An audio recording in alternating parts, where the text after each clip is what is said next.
जी, जो filter circuit है ना, ये असल में यूज़ होता है रेक्टिफिकेशन में। हाफ वेव रेक्टिफिकेशन हो या फुल वेव। आपको हाफ वेव और फुल वेव लास्ट में हमने डिस्कस की थी डिटेल में। आप ये देख सकते हैं आपके स्क्रीन के ऊपर फुल वेव का आउटपुट। अगरचे आउटपुट में जो गैप था ना हाफ वेव का, वो ख़त्म हो गया, लेकिन अभी भी हम देख सकते हैं कि हमारा जो आउटपुट है वो बहुत ज़्यादा स्मूथ नहीं है, उसमें अप्स एंड डाउन शामिल हैं। ठीक है, अगर आप इस हिस्से को देखते हैं डायग्राम के, ये वाला पोर्शन जिसको मैं हाईलाइट कर रहा हूँ ग्रीन कलर में, ये वाला, इसको अगर मैं पीछे लेके जाता हूँ मज़ीद हाफ वेव की साइड पर, ये फुल वेव का एक और रखा हुआ है आपके पास सामने, वही चीज़ है। और अगर हम आते हैं हाफ वेव में तो यहाँ ये बहुत ज़्यादा वाज़े अंदाज में गैप्स हमें नज़र आ रहे हैं इस आउटपुट के अंदर, ये वाली। इस गैप्स को ख़त्म करने के लिए जो सर्किट हम यूज़ करते हैं वो कहलाता है फ़िल्टर सर्किट। अब फ़िल्टर सर्किट मेनली देखा जाए एक कैपेसिटर के ऊपर कंसिस्ट करता है, और ये कैपेसिटर आउटर जो लोड होती है ना, जिसे आप लोड रेजिस्टेंस कहते हैं RL, उसके साथ लगाया जाता है पैरेलल कॉम्बिनेशन में। तो ये RC पैरेलल सर्किट बन जाता है। अब होता यह है कि जब आप इसमें रेक्टिफाई कर, तो जब यहाँ से करंट जा रहा होता है तो ये जो आपका सर्किट है ये क्या करता है, चार्जिंग। मतलब अगर ये आपका आउटपुट है, मैं तो ड्रॉ कर रहा हूँ, ये यहाँ तक चार्जिंग हो गई। अब इसने आना है नीचे यहाँ तक। ठीक है, ये क्या करेगा, जैसे ही चार्ज या करंट कम होने की कोशिश करेगा, अल्टरनेटिंग करंट का हिस्सा है ना ये, पल्स है, तो ये अपना चार्ज को डिस्चार्ज करेगा, तो ये करंट यूँ आएगा यहाँ तक, फिर ये चार्जिंग होगी, फिर डिस्चार्जिंग, फिर चार्जिंग, और फिर डिस्चार्जिंग, फिर चार्जिंग, फिर डिस्चार्जिंग, एंड सो ऑन। जितने भी इस तरह हमारे पास जो किक्स है ना वो ज़रा कम हो जाएंगी। मज़ीद कमी के लिए इस फिल्टर सर्किट में हम यूज़ करते हैं इंडक्टर। इंडक्टर क्या करता है, इंडक्टर एक कॉइल को कहते हैं आप, ये सिंपल कॉइल, अभी हमने इसको पढ़ा नहीं, आप लोगों ने कुछ लोग पढ़ के आए होंगे। कॉइल, इस कॉइल में जब आप अल्टरनेटिंग करंट या चेंजिंग करंट अप्लाई करते हो तो it behave just like a magnet, और इसमें से आप वैसे भी आम करंट डीसी भी गुजारेंगे तब भी ये मैग्नेट बनेगा, लेकिन अल्टरनेटिंग करंट की खासियत ये है कि ये चेंजिंग करंट है। चेंजिंग करंट की वजह से इसके अंदर से गुजरने वाला जो मैग्नेटिक फ्लक्स है वो चेंज होता है। चेंजिंग फ्लक्स की वजह से इसके अंदर इंड्यूस ईएमएफ और करंट पैदा होते हैं, जिनकी डायरेक्शन इस करंट की डायरेक्शन की ऑपोजिट होती है। उस ऑपोजिशन की वजह से आपका जो करंट में हिंड्रेंस आती है, चेंज को ये अपोज करता है, और ये थोड़ा बहुत जो चेंज बचा है ये भी क्या हो जाता है, स्ट्रेट लाइन में कन्वर्ट हो जाता है। वैसे प्रैक्टिकली मैंने ये एक्सपेरिमेंट किया हुआ है कि अगर हम कैपेसिटर ज़रा बड़ी वैल्यू का लगा देना तो किक्स वैसे ही ख़त्म हो जाती हैं। कैपेसिटर बजाय छोटा लगाने के ना रेटिंग में बड़ा कैपेसिटर लगा दें, लेकिन उसका फिर नुकसान ये होता है कि साइज़ ऑफ पावर सप्लाई बढ़ जाता है। एनीवे, प्रैक्टिकल करते हुए मैंने ये खुद अपने ऑब्ज़र्व किया हुआ इसको कि आप उसके किक्स को ख़त्म कर सकते हैं। ये है जी आपके पास इसके ग्राफ्स, जिसमें ये बताया हुआ कि किस आपकी ख़त्म हो सकती हैं, आप स्मूथ लाइन कर सकते हो आफ्टर फिल्टर सर्किट। ये एक ऊपर वाला ग्राफ है हाफ वेव के लिए और नीचे वाला फुल वेव के लिए।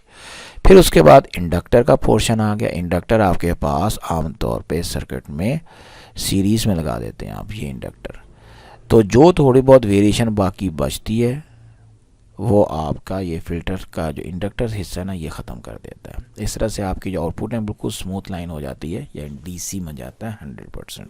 और अच्छी क्वालिटी के जो पावर सप्लाई हैं या जो हमारे चार्जर होते हैं मोबाइल्स के, उसमें ये इंडक्टर कैपेसिटर दोनों का कॉम्बिनेशन ही यूज़ हो रहा होता है।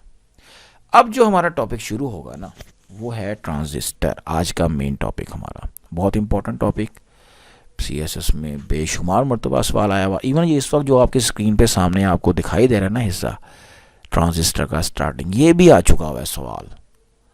ट्रांजिस्टर असल में हमारे पास एक डिवाइस है, सिंपल डिवाइसेस का अगला कदम। पहले हमने PN जंक्शन डायोड पढ़ा था और जिसकी हमने एप्लीकेशन रेक्टिफिकेशन में पढ़ी थी। जब आप दो जंक्शन डायोड्स को बैक टू बैक ज्वाइन कर देते हैं यानी पी टाइप साइट को दो एन टाइप में या एन टाइप को दो पी टाइप के दरमियान सैंडविच कर देते हैं, तब जो डिवाइस बनती है वो कहलाती है ट्रांजिस्टर। ये ट्रांसफ़र ऑफ रेजिस्टेंस के हवाले से आपकी डिवाइस है। इसमें होता यह है कि इसके 3 टर्मिनल्स होते हैं, एक एमीटर, ये अगर लेफ़्ट साइड पे आप एमीटर लेते हैं तो राइट साइड पे कलेक्टर और सेंटर में बेस होता है। इस तरह इसके 2 जंक्शन बनते हैं, एक ये वाला एमीटर बेस जंक्शन है और एक ये कलेक्टर बेस जंक्शन है। बेस कॉमन है इसके अंदर, ये एनपीएन भी हो सकता है, पीएनपी भी हो सकता है। एनपीएन ट्रांजिस्टर के अंदर जो इसका सिंबॉलिकल डायग्राम है ये सामने नज़र आ रहा है। इसमें बस फ़र्क ये है कि एरोस जो आप देख रहे हो ना, ये एमीटर साइड पे एरो होता है, ये एरो बाहर की तरफ है कन्वेंशनल करंट की डायरेक्शन में, और यहाँ एरो अंदर की तरफ है। पी फॉर होता है पेनिट्रेशन, पी चूंकि इसमें शुरू में लिखा हुआ है पी साइड है, पी एन पी, तो पेनिट्रेशन में तो एरो पेनिट्रेट करेगा और दूसरे में उसका रिवर्स हो जाएगा। ज़्यादातर जो हम ट्रांजिस्टर यूज़ करेंगे ना वो ये वाला होगा एन पी एन। वजह इसमें मेजॉरिटी चार्ज कैरियर इलेक्ट्रॉन है ना, तो आगे जो तारें लगी होती हैं उनमें भी इलेक्ट्रॉन होता है, कॉपर की जो कनेक्शन होते हैं, तो कंपेटिबिलिटी बन जाती है, सिंक्रोनाइजेशन हो जाती है दोनों डिवाइसेस की। तो प्रैक्टिकली ज़्यादातर कमर्शियल लेवल पे भी एनपीएन ट्रांजिस्टर पॉपुलर है। पीएनपी भी यूज़ होता है, ये नहीं होता, लेकिन पॉपुलर एनपीएन है। आगे चलते हैं, अब ट्रांजिस्टर की बाइसिंग आप कैसे करेंगे। लेकिन बाइसिंग से पहले 2-3 बातें मैं आपको बता दूं इसी में। ट्रांजिस्टर के 3 पार्ट्स हैं, एमीटर बेस जंक्शन, एमीटर और कलेक्टर। एमीटर बेस और कलेक्टर में एमीटर और कलेक्टर का जो साइज़ और डॉपिंग लेवल है बेस से कई गुना ज़्यादा होता है। बेस का साइज़ 10⁻⁻6 मीटर के अक्रॉस होता है, ये वाला इसका 10⁻⁻6 मीटर, बहुत स्मॉल बेस होती है और ये रेजिस्टेंस ऑफर करती है थोड़ी सी। When current is flowing from emitter to collector, emitter से करंट इमर्ज होता है और कलेक्टर से कलेक्ट करता है, लीकेज करंट बेस की तरफ जाता है। इसका मतलब है आगे जाके आप देख भी लेंगे, इसकी जो इक्वेशन है वो ये होता है, emitter current is equal to base current plus collector current, ये इसकी इक्वेशन होगी ऑपरेशन की। अच्छा, एमीटर और कलेक्टर का आपस का अगर कंपैरिजन किया जाए तो याद रखिएगा, एमीटर के अंदर doping level, mixing level collector के मुकाबले में थोड़ा सा ज़्यादा होता है और कलेक्टर का साइज थोड़ा सा ज़्यादा होता है एमीटर के मुकाबले में। तो मैं बात कर रहा था एमीटर और कलेक्टर के आपस के कंपैरिजन की। एमीटर का अंदर, एमीटर में डोपिंग लेवल थोड़ा सा ज़्यादा है कलेक्टर के मुकाबले में और कलेक्टर का साइज़ थोड़ा सा एमीटर के मुकाबले में ज़्यादा होता है। लॉजिक ये है, एमीटर से करंट ने इमर्ज होना है तो यहाँ डोपिंग लेवल ज़्यादा, कुछ करंट ने लीकेज की तरफ जाना है, और कलेक्टर ने चूँकि करंट वसूल करना है इसलिए उसका साइज़, रूम उसका बड़ा है कि वहाँ उसने इलेक्ट्रॉन्स को या चार्ज पार्टिकल जो भी होल को रिसीव करना है। जहाँ तक जिक्र है आपके सिंबल्स का सामने बने हुए हैं, ये तो बात हो चुकी है इनकी। तो अब आप ज़रा आगे आ जाएं, बाइसिंग। बाइसिंग कहते हैं जब आप एक्सटर्नल पोटेंशियल अप्लाई करते हैं अपने डिवाइस को। याद रखिएगा, चाहे एनपीएन ट्रांजिस्टर है या पीएनपी ट्रांजिस्टर है, जो आपका पहला जंक्शन है, फर्स्ट जंक्शन, जिसे हम एमीटर बेस जंक्शन कहते हैं, ये वाला, ये हमेशा होगा फॉरवर्ड बाइस और दूसरा जंक्शन होगा रिवर्स बाइस। और रिवर्स बाइस भी करेंगे तो डबल बैटरी से करेंगे। ये जो डबल बैटरी हम लगा रहे हैं ना, इसको हम बोलते हैं VCC, आगे जाके इसको बोलेंगे ये VCC बैटरी है, और जो यहाँ लगा रहे हैं ये VBB इसका नाम देते हैं, और ये जो रेजिस्टेंस है ये RB कहलाती है, और यहाँ जो लगेगी रेजिस्टेंस ये RC कहलाती है। अगर कन्वेंशनल हिसाब से मैं करंट की डायरेक्शन देखूँ ना, इसी सर्किट में जो सामने दिखाई दे रहा है, ये पॉजिटिव एंड है नीचे बैटरी का, ये बैटरी नज़र आ रही ना, ये वाली सर्कल जिसको मैंने कर दिया, यहाँ से करंट चलेगा ना तो इधर करंट जाएगा ऊपर और वहाँ से करंट इस तरफ आएगा, कन्वेंशनल करंट, और इधर भी करंट इस तरफ से आएगा, यानी IC और IB आपस में मिलेंगे और IE बनाएंगे according to conventional direction. Electronic current इसकी ऑपोजिट डायरेक्शन में फ्लो करेगा। तो पहला जंक्शन फॉरवर्ड बाइस, दूसरा रिवर्स बाइस, फिर ही आपका ट्रांजिस्टर ऑपरेट करता है। अगर आप दूसरे को भी फॉरवर्ड बाइस कर दोगे, करंट फ्लो ही नहीं करेगा, सैचुरेशन में निकल जाएगा आपका ट्रांजिस्टर। ठीक है, अब देखें गौर से, यहाँ पर एमिटर है ना, ये एन साइड है, एनपीएन ट्रांजिस्टर है, इसके अंदर इलेक्ट्रॉन होंगे। इधर पोटेंशियल किसका है? नेगेटिव। इस साइड पर नेगेटिव पोटेंशियल इलेक्ट्रॉन्स को रिपेल करेगा। नेगेटिव पोटेंशियल एन साइड के अंदर मौजूद इलेक्ट्रॉन्स को रिपेल करेगा। ये इलेक्ट्रॉन रिपेल होंगे क्योंकि आपका पहला जंक्शन फॉरवर्ड बाइस है। फॉरवर्ड बाइसिंग की वजह से ये जो एन और पी के दरमियान ये जो जंक्शन है, ये वाला डिप्लीशन रीजन, इसकी थिकनेस कम हो जाएगी, विड्थ कम हो जाएगी। करंट यानी इलेक्ट्रॉनिक करंट की मैं लिहाज से समझाऊंगा आपको तो बड़ी अच्छी समझ आ जाएगी। करंट यहाँ से बड़े आराम से बेस तक पहुँचेगा। बेस की थिकनेस तो बहुत कम है, 10⁻⁻⁶। तो ज़्यादातर, और बीच में पीक थोड़े बहुत हैं, होल थोड़े से हैं इसके अंदर, तो ज़्यादातर इलेक्ट्रॉन जब बेस में आएंगे तो थोड़े से इलेक्ट्रॉन रिकम्बाइन होंगे विद होल्स एट बेस। बाकी सारे के सारे रिवर्स बाइसिंग फैक्टर की वजह से इधर अट्रैक्ट होंगे। अगर यहाँ फॉरवर्ड बाइस किया होता तो वो भी रिपेल हो जाते। उधर से भी रिपल्शन, इधर से भी रिपल्शन। हम कहते हैं बेस में करंट चला गया, नहीं, जा ही नहीं सकता था, सैचुरेशन में चला जाता है। ट्रांजिस्टर ने काम ही नहीं करना था। इसलिए जो रिवर्स बाइस है ना अगले जंक्शन का, वो गेटवे पैदा कर रहा है चार्जेस के, अट्रैक्ट कर रहा है, अभी तो खींच रहा है उनको। प्लस एक बहुत बच्चों वाला आइडिया कि ये, और ये वाकई बच्चों वाला नहीं है, ये हकीकत है कि ये जो डबल बैटरी है ये आपके चार्ज को डबल पावर से अट्रैक्ट करेगी, उधर से रिपल्शन मिलेगी, तो आपका चार्ज पार्टिकल एनर्जी गेन कर जाएगा। और यही है वो चीज़ है जिसे एम्प्लीफिकेशन कहते हैं। यानी जब वो चार्ज पार्टिकल एनर्जी गेन करेगा तो उसकी पावर बढ़ेगी, एनर्जी बढ़ेगी, और इसको बोलते हैं एम्प्लीफिकेशन। तो ये वो वाइड डिवाइस है जो एम्प्लीफिकेशन में यूज होती है, यानी आपके इनपुट सिग्नल को बढ़ा देती है, एम्प्लीफाई कर देती है। एक डिवाइस ट्रांसफार्मर भी है।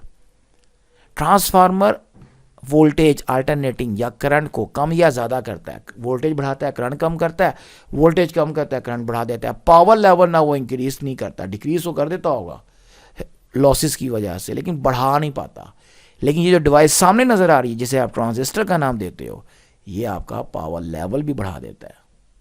ये है इसमें और ट्रांसफार्मर में फ़र्क। ये एमसीक्यू के लिहाज से भी आपको याद होना चाहिए। अगली चीज़, आपके पास पीएनपी ट्रांजिस्टर, उसमें भी वही चीज़ है।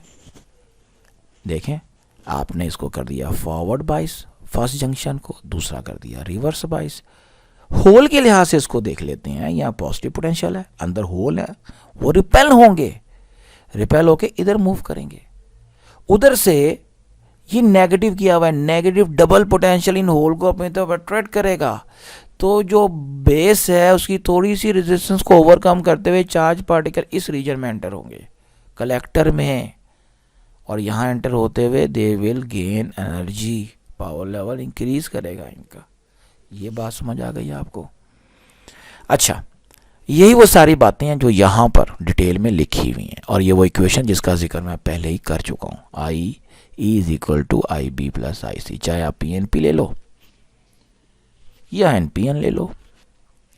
अब वोल्टेजेस की कन्वेंशन है कि ये जो आपका emitter collector base, emitter base emitter junction का जो वोल्टेज है उनको इस तरह से शो किया जाता है। ठीक, अब आ गई आपके पास ट्रांजिस्टर की कॉन्फ़िगरेशन। 3 टर्मिनल है ना, तो 3 में से कोई भी टर्मिनल सेंटर में आ सकता है इनपुट और आउटपुट के दरमियान। ये जो ऊपर में अभी आपको पढ़ा रहा था डिटेल से, ऑपरेशन ऑफ ट्रांजिस्टर इसको कहते हैं। इसमें आप देखें बेस कॉमन है, ये है बेस, ये वाला हिस्सा जिसमें मैं रेड कलर की लाइन फेर दी है दोनों सर्किट्स में, ये बेस है। और ये 2 तारे मैं निकालता हूँ, ये इनपुट को शो करेंगी, और ये 2 तारे मैं निकालता हूँ, ये आउटपुट को शो, यहाँ आउट है आउटपुट, और ये क्या है इनपुट। तो आप देख सकते हैं इनपुट आउटपुट में बेस यहाँ कॉमन था इस सर्किट में। तो कभी हम बेस कॉमन कर सकते हैं, कभी हम एमीटर कॉमन कर सकते हैं, कभी हम कलेक्टर को कॉमन कर सकते हैं। लेकिन याद रखिएगा, इनपुट जंक्शन हमेशा फॉरवर्ड बाइस और आउटपुट जंक्शन हमेशा reverse bias with double VCC battery के साथ रहेगा। ये याद रखनी है बात। अच्छा, अब ज़रा देखें कॉन्फ़िगरेशन के अंदर वापस आते हैं कॉमन एमीटर। ये जो कॉमन एमीटर कॉन्फ़िगरेशन है ना, इसकी सर्किट डायग्राम एक ही काफ़ी है, लाजमी नहीं आप 3-4 बनाएंगे, पहली सर्किट डायग्राम काफ़ी है बनाना। एमीटर नज़र आ रहा है आपको, ये एमीटर कॉमन एंड पे आ गया सेंटर में, एक तरफ बेस है एक तरफ कलेक्टर है, ठीक है। बाकी डायग्राम वही है, दो बैटरी, एक बैटरी इधर लगी है सिंगल, इधर डबल बैटरी VCC, ये RB, ये RC बन गया, ठीक है। इसको RL का भी नाम दिया हुआ है, इसको हम RC का भी नाम देते हैं, ज़्यादातर RC का नाम चल रहा होता है, ठीक है। और आप ये तीसरी डायग्राम है, इसके बाद दूसरी डायग्राम ज़रूरत नहीं है आप बनाने के, आप इसमें वैसे देख सकते हैं कि ये VCC और VBB का कॉन्सेप्ट यूज़ किया हुआ है, ठीक है। ये कॉमन एमीटर एम्पलीफायर जो आपका बनता है ना, ये आमतौर पर पावर गेन के लिए पावर एम्पलीफायर कहलाता है, जो पावर इंक्रीज कर देता है, ये याद रखिएगा इसके अंदर। बाकी बेस, कॉमन बेस जो अभी हम पढ़ के आए हैं, ये वो कॉन्फ़िगरेशन है, ये कॉमन बेस कॉन्फ़िगरेशन आ गई। इसमें बेस सेंटर में है, ये वाली, ये बेस सेंटर में आ गई, एमीटर एक तरफ है, कलेक्टर एक तरफ है। ये बैटरी अब रेजिस्टेंस RE और इसको हस्बे मामूर RL या RC का नाम दे सकते हैं। ये VCC और ये VBB, ये नाम आपके रहते, VBB नाम देते हैं या VEE नाम कर दें आप इसको, आप क्योंकि अब एमीटर आपका इस साइड पर है, ठीक है। ज़्यादातर आप इसको ई का नाम ही देते हैं, लेकिन CC अब वो CC ही कहलाएगी, ज़्यादातर यही इसका सिंबल चलता है। और ये कौन सा है, वोल्टेज गेन के लिए, कॉमन बेस वोल्टेज एम्पलीफायर है, वोल्टेज इंक्रीज कर देता है। और अगला है कॉमन कलेक्टर कॉन्फ़िगरेशन, कलेक्टर आपका सेंटर में आ जाएगा, ठीक है। और एमीटर आउट पे चला गया, तो ये RE बन गया, ये RB बन गया, B1 B2 बैटरीज आ गई, और ये आपका बेस पे आ गया, ठीक है। बाकी इस हिसाब से आप नाम दे सकते हैं इनको, बैटरीज को। फंक्शन थोड़ा थोड़ा डिफरेंट होता है क्योंकि कॉन्फ़िगरेशन डिफरेंट है। सारे सर्किट्स की ज़रूरत नहीं है, जिस सर्किट को मैं पढ़ा रहा हूँ, जिनको मैं सर्कल कर रहा हूँ, बस एक एक सर्किट काफ़ी है बनाना, बाकी 3-3 सर्किट बनाने की ज़रूरत नहीं है। और ये तीसरा जो कॉमन कलेक्टर है, ये करंट गेन के लिए इस्तेमाल होता है। आगे कुछ पैरामीटर्स हैं जो सिर्फ ऑब्जेक्टिव के लिए यूज़ होंगे। पैरामीटर जो हैं, अल्फ़ा DC रेशो है IC और IE की, ठीक है। Beta current gain IC IB की रेशो है। वोल्टेज गेन आउटपुट और इनपुट वोल्टेज की रेशो है। Power gain output input power की रेशो है। फिर रिलेशन वो जो फॉर्मूला है IE = IC + IB, इसको यूज़ करते हुए आप ये अल्फ़ा और बीटा के रिलेशन निकाल सकते हैं, ऑब्जेक्टिव के हवाले से या न्यूमेरिकल के हवाले से यूज़ हो सकते हैं। अब अगली जो हेडिंग आ रही है हमारे पास, ये लॉन्ग क्वेश्चन है, पेपर में आया हुआ है, ट्रांजिस्टर कैरेक्टरिस्टिक। कैरेक्टरिस्टिक्स का मतलब ये ग्राफ्स हैं इनपुट और आउटपुट के, और ये कॉमन बेस के लिए भी होंगे 2 ग्राफ इनपुट आउटपुट के, कॉमन एमीटर के लिए होंगे, कॉमन कलेक्टर के लिए होंगे। 6 ग्राफ्स हैं, इकट्ठे भी आ सकते हैं, कुछ पता नहीं सवाल का, अलग अलग भी आ सकते हैं। इकट्ठे आएंगे तो ऑब्वियसली आप चीज़ें इसमें से रिड्यूस करेंगे। ज़्यादातर जो बहुत इंपॉर्टेंट चीज़ें हैं वो मैं यहाँ मेंशन करता चला जाऊँगा। अब इनमें आपने करना क्या है, ये जैसा प्रैक्टिकल नहीं हम लिखते हैं कि भाई आपके पास ये वोल्टेज है, ये जो अब हम आउटपुट का ग्राफ बना रहे हैं, ये ग्राफ लाने हैं वोल्टेज और इस करंट के दरमियान है, ये चीज़ इस दौरान कांस्टेंट रहेगी, इस चीज़ को आप चेंज करेंगे तो ये कॉरस्पॉन्डिंग ये वैल्यू आएगी। जिस तरह ओम्स लॉ का ग्राफ होता है, V और I का ग्राफ, वही change the potential in different intervals और कॉरस्पॉन्डिंग करंट नोट करते हैं, वैल्यूज़ आती हैं, we draw the common end point जो भी आते हैं, और उनको मिला के एक फ्री हैंड कर्व बनाते हैं, ग्राफ आ जाता है ओम्स लॉ का। तो जस्ट लाइक दैट, इसी तरह ये ग्राफ है, कोई इतना मुश्किल काम नहीं है ये, ठीक है। अब मिसाल के तौर पर कॉमन बेस कैरेक्टरिस्टिक आप ड्रॉ करने जा रहे हैं, ये इसका सर्किट डायग्राम आपको दिखाई दे रहा है, ठीक है जी। सर्किट डायग्राम वही है जो पीछे पड़ गया है, उसमें इसमें फ़र्क क्या आ रहा है, सिर्फ ये फ़र्क आ रहा है कि इनपुट पे एक एमीटर नज़र आ रहा है और पैरेलल कॉम्बिनेशन में वोल्ट मीटर, और आउटपुट के ऊपर भी आपको एक एमीटर नज़र आ रहा है और एक वोल्ट मीटर नज़र आ रहा है, जो कि इनपुट और आउटपुट का करंट और पोटेंशियल मेजर करने के लिए यूज़ हो रहा है। अब इनपुट कैरेक्टरिस्टिक या इनपुट ग्राफ क्या है, ये वो ग्राफ है जो ड्रॉ करेंगे आप IE के दरमियान में और वी ई बी के दरमियान, E for emitter, B for base, और बेस चूंकि कॉमन एंड पर है सिर्फ बाद में लिखा गया।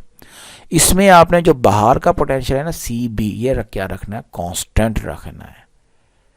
अब आपने वी बी ई बी को चेंज करना है, इसको, इस चीज़ को चेंज करना है, करंट की वैल्यूज़ आती जाएंगी, नोट डाउन करेंगे, ग्राफ ड्रॉ करेंगे।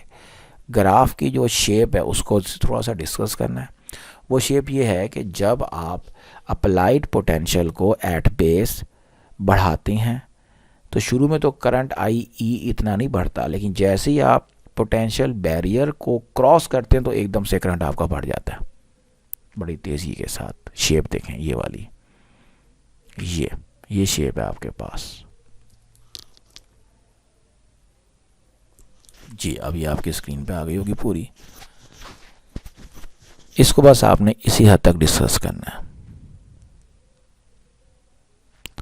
नेक्स्ट, ये शेप आपको ये भी बताती है कि जब आप देखें, एक और चीज़ नोट करें इसके अंदर, ये आपके पास सी बी पोटेंशियल्स की वैल्यू है। जो जो आप इसको बढ़ाए जा रहे हैं ना आउटपुट पे पोटेंशियल, तो आपकी रेजिस्टेंस कम हो रही है, करंट इंक्रीज कर रहा है, स्लोप बढ़ रही है, कंडक्टेंस बढ़ रही है ना, रेजिस्टेंस कम होती जा रही है। ये चीज़ है, ये मैंने मेंशन भी किया हुआ है, इसकी इनपुट रेजिस्टेंस जो कम हो रही है। और फिर आउटपुट करेक्टरिस्टिक, ये कब है, ये आपने सी बी जो बाहर का पोटेंशियल पहले कांस्टेंट रखा था उसके दरमियान और बाहर जो करंट फ्लो कर रहा है आई सी उसके दरमियान करना है, और आई ई को आपने कांस्टेंट करना है। ठीक है, तो इसका जो आप ड्रॉ करेंगे तो ये शेप ऑफ द ग्राफ कुछ इस किस्म की आएगी जो आपके सामने स्क्रीन पे नज़र आ रही है आपको। इसमें यह है कि आप देखोगे इस ग्राफ में तकरीबन ये कांस्टेंट ग्राफ है इस रीजन में, ये सारा इसका एक्टिव रीजन कहलाता है, ये वाला जिसमें सर्कल कर रहा हूँ। ये हिस्सा ब्रेक डाउन है जहाँ पे ग्राफ एकदम से एक्सीड कर रहा है, और ये पीछे वाला हिस्सा सैचुरेशन कहलाता है। ये वो हिस्सा है जिसमें आपका next junction, output junction forward बाइस होता है। जैसे ही आउटपुट जंक्शन रिवर्स बाइस होता है एक्टिव रीजन शुरू हो जाता है। ये मैं आपको पहले बता चुका हूँ, आउटपुट जंक्शन भी रिवर्स बाइस होगा तो जंक्शन ये ट्रांजिस्टर काम करेगा। ये अगर आप फॉरवर्ड बाइस कर देंगे आउटपुट जंक्शन को, इनपुट भी फॉरवर्ड है आउटपुट भी फॉरवर्ड है, तो ट्रांजिस्टर चला जाता है सैचुरेशन में और करंट फ्लो बाकायदा नहीं करता। और ये सूरत हाल होती है जो लेफ्ट एंड पे आपको यहाँ ये नज़र आ रही है, ये वाली सूरत हाल होती है सारी। ये चीज़ हो गई। अब इसकी जो ये सारी बातें यहाँ लिखी हुई हैं डिटेल में, आप थोड़ा सा लिख लें। ये आप इतना पैराग्राफ तो इंग्लिश के इतने मास्टर हो कि आप उसको कंफर्म कर सकते हैं कि ग्राफ आपने किन के दरमियान ड्रॉ किया है, सैचुरेशन रीजन का जिक्र करते हैं बस।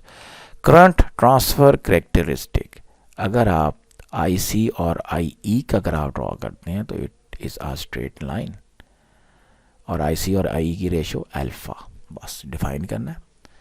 और ये आपके पास डेफिनेशन है, और ग्राफ छोटा सा ड्रॉ कर देना है। फिर कॉमन एमीटर में आ जाएं, वही साहब का सर्किट जो पीछे पढ़ के आए, सिर्फ एमीटर वोल्ट मीटर का इजाफा हो गया। इसका भी आप देखेंगे graph V B E I B के दरमियान सी ई को आपने कॉमन रखना है, और ये शेप आप देखेंगे जस्ट लाइक दैट, जैसे पहले की शेप आई थी वैसी ही है। इसको थोड़ा सा मैं जूम आउट करके ना आपको ग्राफ पूरा दिखा देता हूँ स्क्रीन के ऊपर।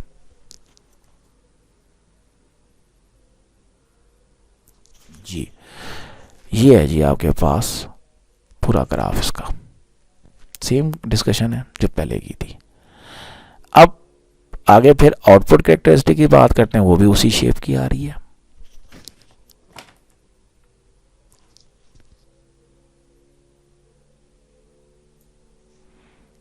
जी इसकी भी डिस्कशन सेम है, वही इसमें ब्रेक डाउन सैचुरेशन रीजन इसमें मौजूद नहीं है इस वक्त, थोड़ा सा जिक्र है इधर कट आउट रीजन का। ये वाला ये रीजन आपका कट ऑफ रीजन है, दिस वन नीचे वाला ये वाला, और ये है वो रीजन जहाँ पे आपका एक्टिव रीजन जो नहीं है, जो सैचुरेशन में चलता है, बाकी ये रीजन एक्टिव रीजन है। फिर आप इसकी दो चार डेफिनेशन जो हैं, इसमें आउटपुट रेजिस्टेंस का जिक्र है, इनका आप करेंगे, करंट ट्रांसफर कैरेक्टरिस्टिक का ग्राफ डिस्कस कर देंगे, उसकी डेफिनेशन लिखेंगे, शेप ड्रॉ कर देंगे और रेजिस्टेंस शो कर देंगे, बस बाकी करने की ज़रूरत नहीं है। डिटेल बहुत ज़्यादा डिटेल में नहीं जाना, बार बार कह रहा हूँ। फिर कॉमन कलेक्टर कैरेक्टरिस्टिक आ गई, सेम शेप, इसकी इनपुट बहुत डिफरेंट वजह स्ट्रक्चर और कॉन्फ़िगरेशन का फ़र्क है। ये जो है करंट एम्पलीफायर है, ना ये वोल्टेज है ना ये पावर है।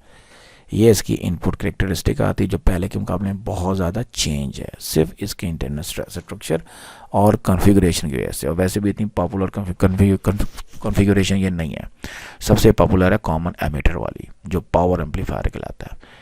ये जो आपको नज़र आ रही है कैलकुलेशन, ये करने की ज़रूरत नहीं है, आपने बस इसका ग्राफ शो करना है और बता देना। ये ज़रूरत नहीं है आप लोगों को, ये आप लोगों के काम की चीज़ें नहीं है कि आप पढ़ते हैं, फिर पढ़ना चाहते हैं पढ़ लें, कोई मसला नहीं है। BS ऑनर्स वालों को पता है कि ये क्यों है, एग्जाम्पल्स के जरिए शो किया गया। ये आउटपुट आ गई आपके पास, ठीक है। इसको भी आप इसी तरह डिस्कस करेंगे, सब पहले मैं पढ़ाता आया हूँ। अब यह इतना तो आपको पता लग गया होगा। और ये करंट गेन कैरेक्टरिस्टिक आ जाएगी जो कि IE और IB के दरमियान है। नेक्स्ट इसके अंदर जो आपका है वो है जी लोड लाइन। क्या होती है लोड लाइन? असल में DC लोड की लाइन कहते हैं, ड्रॉ करते हैं हम आउटपुट कैरेक्टरिस्टिक के ऊपर जब आपका IC और VCE 0 होता है। और ज़्यादातर ये पावर एम्पलीफायर के ऊपर हम ड्रॉ भी कर रहे होते हैं।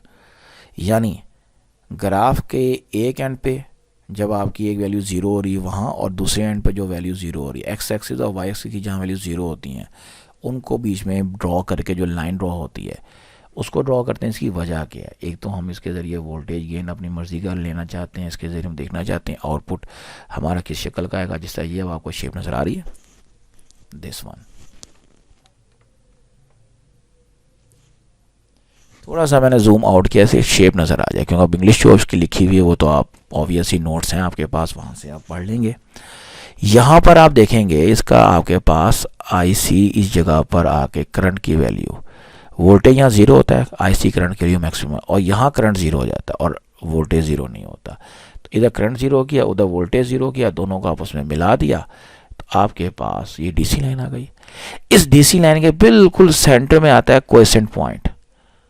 ये क्वेसेंट पॉइंट आपका ऑपरेटिंग पॉइंट कहलाता है। यानी आपका जो आउटपुट है ना, अगर इस क्वेसेंट पॉइंट के इर्द गिर्द है तो आउटपुट आपकी बिल्कुल सही है। लेकिन अगर आपकी आउटपुट चली जाती है बिल्कुल ये जो DC लाइन के अपर एंड की तरफ, इस रीजन में आ जाती है या इस रीजन में आती है, तो आउटपुट कट आउट होती है, कट हो जाती है अपर एंड से या लोअर एंड से, और डिस्टॉर्शन आ जाती है आउटपुट में। वो जो कहते हैं ना, जब हम बाज़ एम्पलीफायर की आवाज़ खोलते हैं तो आवाज़ स्पीकर से फटी भी आती है, ये वो चीज़ है। हम चाहते हैं आवाज़ बड़ी स्मूथ आए, फटे ना, तो वो DC पॉइंट सेंटर में होना चाहिए, बिल्कुल इसके मिडल में। ये कैलकुलेशन करने की ज़रूरत नहीं है आपको, बट DC लाइन की डेफिनेशन और थोड़ी थ्योरी इसकी देखनी है। ये कैलकुलेशन की ज़रूरत आपको नहीं है बिल्कुल भी। ये इसकी डेफिनेशन है क्वेश्चन पॉइंट की, वो और क्वेश्चन पॉइंट के लिए डायग्राम, बस ये आपने करना है। इसके बाद जो चीज़ आ रही है आपके पास वो है एम्पलीफायर्स। एम्पलीफायर आपके ट्रांजिस्टर होते हैं, ये वो डिवाइस होती है जो इनपुट एम्पलीट्यूड को इंक्रीज़ कर देता है। और transistor as an amplifier use होता है, ज़्यादातर पावर एम्पलीफायर, वोल्टेज एम्पलीफायर या करंट एम्पलीफायर के तौर पर, लेकिन ज़्यादातर जो यूज़ होता है पावर एम्पलीफायर के तौर पर यूज़ हो रहा होता है। और जब हम एक इनपुट सिग्नल अप्लाई करते हैं इनपुट के ऊपर, तो ये उसको क्या कर देता है? एनहांस कर देता है, और बहुत ज़्यादा भी एनहांस कर देता है। और जो आप पावर एम्पलीफायर यूज़ करते हैं ना अपने सर्किट्स में आजकल, वो छोटे छोटे डिस्क्रीट सेट्स का कॉम्बिनेशन होते हैं, और उनको हम बोलते हैं ऑपरेशनल एम्पलीफायर। FSC में पढ़ा हुआ IC 741 ऑपरेशनल एम्पलीफायर का IC होता है। अब आपके पास जो एम्पलीफायर की मुख्तलिफ टाइप्स, उसके हवाले से आपने इनको स्टडी कर लेना है। एम्पलीफिकेशन के हवाले से जब भी आएंगे, ट्रांजिस्टर एक एम्पलीफायर कैसे काम करता है, सारी थ्योरी मैं आपको बताकर आ गया हूँ। तो आपने बस इसको थ्योरी को यहाँ से देख लेना है, पढ़ लेना है और प्रिपेयर कर लेना है ट्रांजिस्टर एज एन एम्पलीफायर के हवाले से, ठीक है। तो बाकी ऑसिलेटर की जहाँ तक ताल्लुक़ है, ऑसिलेटर सर्किट हमारा सबका पीछे भी मौजूद है। ऑसिलेटर सर्किट हम कहते हैं ऐसे सर्किट को जो हमारे DC को AC में कन्वर्ट कर दे, और ये उसमें लगा होता है आपके जो इन्वर्टर वगैरह होते हैं उनमें ये यूज़ हो रहा होता है।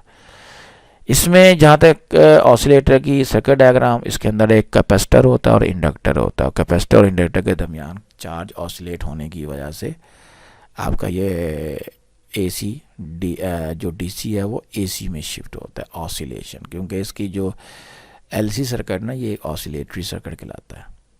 होता ये है कि आपका चार्ज होता है कैपेसिटर, एक बार आप चार्ज कैपेसिटर को अगर आप लगा देते ना इंडक्टर के साथ, तो कैपेसिटर डिस्चार्ज होना शुरू हो जाएगा। अब कैपेसिटर पे चार्ज कम होगा, इंडक्टर की तरफ बढ़ना शुरू कर देगा, तो इंडक्टर से जब करंट गुजरता है तो वो बन जाता है मैग्नेट की तरह बिहेव करता है। अब वो चार्ज मुसलसल इंक्रीज हो रहा है इंडक्टर साइड पे, कैपेसिटर पे कम हो रहा है, तो इंडक्टर का करंट बढ़ेगा, मैग्नेटिक फील्ड बढ़ेगा, मैग्नेटिक फील्ड बढ़ेगा तो ईएमएफ पैदा होगी। एक वक्त आएगा पहले पोटेंशियल डिफरेंस अक्रॉस कैपेसिटर ज़्यादा होगा, इंडक्टर का कम है तो करंट कैपेसिटर से इंडक्टर की तरफ फ्लो करेगा। फिर एक वक्त आएगा इंडक्टर का पोटेंशियल ड्रॉप ज़्यादा हो जाएगा, कैपेसिटर की चार्ज कम होने की वजह से कम हो जाएगा, तो वो रिवर्स में इस तरह वो करंट चल पड़ेगा। तो एक बार रिवर्स में, एक बार वो क्लॉकवाइज, एक बार एंटी क्लॉकवाइज, तो वो एसी बन जाएगा। तो ये सारा प्रोसीजर है, देख लीजिएगा, ठीक है। तो यहाँ तक आप लोगों ने इसमें करना है, और इसमें ट्रांजिस्टर को भी एज ए एम्पलीफायर आप पढ़ लीजिएगा। टैंक सर्किट या इसे बोलते हैं आमतौर पर जिस तरह ये बना हुआ है, तो ट्रांजिस्टर को भी एज एन एम्पलीफायर भी यूज़ करते हैं और एज एन ऑसिलेटर भी यूज़ करते हैं जीडी सर्किट्स के अंदर, ठीक है।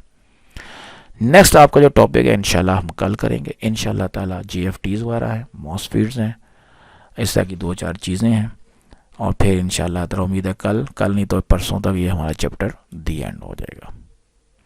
तो फिर उस वक्त तक के लिए अल्लाह हाफिज़।